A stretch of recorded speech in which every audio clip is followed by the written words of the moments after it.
आपकी स्क्रीन पर दिख रही मैप में ये तस्वीर है खूबसूरत कोको आइलैंड की।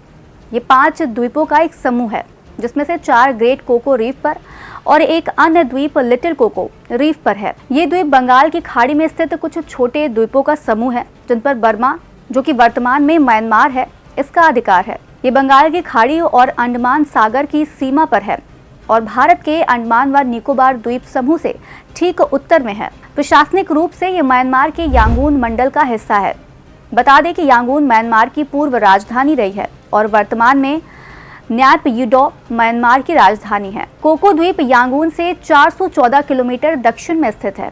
अंडमान निकोबार की तरह ही ये द्वीप भी भारत की समुद्री सुरक्षा के लिए काफी महत्वपूर्ण है। देश में चल रहे लोकसभा चुनावों के बीच अब ये आइलैंड इन दिनों चर्चा में बना हुआ है। क्यों?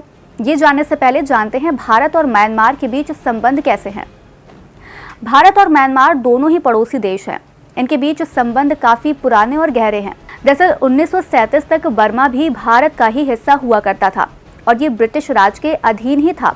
बर्मा यानी कि म्यांमार के अधिकतर लोग बौद्ध हैं। इस नाते भी भारत से सांस्कृतिक संबंध बनता है। दोनों के बीच करीब 1600 किलोमीटर से अधिक लंबी भूमि सीमा और बंगाल की खाड़ी में एक समुद्री सीमा है।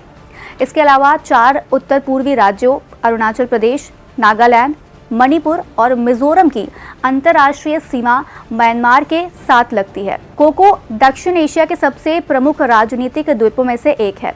हाल ही में इसे लेकर अंडमान और निकोबार द्वीप समूह से भाजपा के उम्मीदवार विष्णु पदारे ने यह दावा किया है कि देश के पहले प्रधानमंत्री जवाहरलाल नेहरू ने उत्तरी अंडमान द्वीप समूह का एक हिस्सा कोको द्वीप समूह म्यांमार को उपहार में दिया था, जो वर्तमान में चीन के सीधे नियंत्रण में है।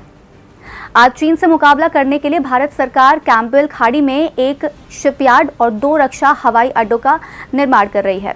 भारत पर नजर रखने के लिए चीन 1990 से ही इस द्वीप पर लगातार अपनी सैन्य गतिविधियों को बढ़ा रहा है। चीन ने इस द्वीप पर एक मॉनिटरिंग स्टेशन और रडार भी लगाया है। इसके अलावा चीन ने कोको द्वीप पर बनी एयर स्ट्रिप को भी बढ़ा दिया है। वहीं चीन ने इस आइलैंड के अलावा श्रीलंका, पाकिस्तान, म्यांमार और बांग्लादेश में भी कई बंदरगाह बनाए हुए हैं। लेकिन सवाल यह है कि क्या सच में म्यांमार को कोको द्वीप उपहार में मिला था? इस पर कई तरह की बातें सामने आती हैं। कई लोगों का ये कहना है कि जब भारत को आज़ादी मिली तब अंडमान निकोबार भी आज़ाद भारत का हिस्सा हो गए। तब कोको द्वीप समूह को ब्रिटिशर्स ने म्यांमार को सौंप दिया था। कुछ अन्य लोग बताते हैं कि ब्रिटिश सरकार अंडमान द्वीप को भारतीय क्रांतिकारियों को सजा देने के लिए इस्तेमाल करती थी। कैदियों और बाकी लोगों के लिए खाना कोको आइलैंड से ही आता था। ऐसे में ब्रिटिशर्स ने इस द्वीप को बर्मा के एक नामी परिवार को लीज पर दे दिया और साल 1882 में ये आधिकारिक तौर पर बर्मा यानी कि म्यांमार का हिस्सा बन गया। एक तर्क ये भी है कि भारत सामरिक तौर पर मजबूत ना बन सके, इसके लिए ब्रिटिश सरकार ने जानबूझकर कोको आइलैंड को भारत से अलग कर दिया था। खैर, कारण कोई भी हो, पर एक सवाल ये भी उठता है कि आखिर म्यांमार ने चीन को छूट क्यों दी हुई है। असल में म्यांमार लंबे समय से राजनीतिक और आर्थिक तौर पर अस्थिर है और यहीं रोहिंग्या मुसलमान भी हैं, जिन्हें वहां की स्थानीय बौद्ध आबादी द्वारा कभी स्वीकार नहीं किया गया। दोनों के बीच समय समय पर तनाव बढ़ जाता है और इस आपसी उठापटक का असर वहां की राजनीति पर पड़ता रहता है।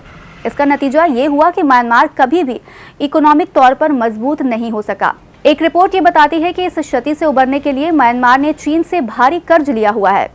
साल 2020 से पहले ही उस पर कुल कर्ज में 40% हिस्सा चीन का था और ये लगातार बढ़ रहा है। अब इस स्थिति में म्यांमार की सरकार चीन के आगे मजबूर है।